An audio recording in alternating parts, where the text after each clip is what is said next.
on Facebook because they would like to dominate Facebook. So again, go to Substack. Sana may bansa pa tayo ng 2028. Malaman yung sinasabi niyang yon. So, do not take this as a joke. This is not funny. You have to take this seriously. Sinabi ko na sa inyo, nilay down ko na ang mga step by step ba na mga pangyayari. And it's going to, kaya nga si Inday sabi niya, sana may bansa pa tayo ng 2028. Malaman yung sinasabi niyang yon. Bahala kayo kung mag last minute kayo. But I'm telling you, you have to study what happened in your... Is stupid. My God is perfect and has a perfect common sense. I never said I never had God. Sabi ko, tribuhin ninyo yun. At me like, oh my God. I'm so excited to be doing this.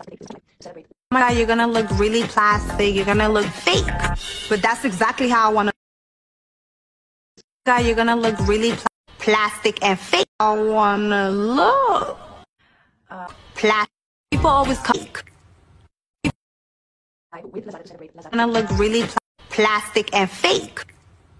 Maging nanay remotely sa aking mga anak dahil nasanay sila na nandyan ako lagi. Nawala ng kausap yung aking eldest na anak dahil nasanay din yon na kausap niya ako lagi sa mga nararamdaman niya, anong nangyari sa paaralan, ganon. Yung pangalawang anak ko nawalan ng cheerleader dahil pag naglalaro yon sa kanyang soccer at basketball ay nandyan ako lagi talaga. Dala-dala ko yung mga paraphernalia ko, pom-poms, drums, yung mga trotot ko para i-cheer siya. And of course, yung youngest, as I said, nawala ng katabi sa tulog. So yun yung concern ko. Ma'am, yes, Camille po from TV5. 1, 2, 3. Bangag, bangag, bangag. Bangag, bangag, bangag. Bangag, bangag, bangag. Dito naman sa dagat. Ano? Sa dagat naman. Dagat naman. O, doon tayo sa harap. Para makita mo kami. 3, action. Bangag, bangag, bangag. Bangag, bangag, bangag.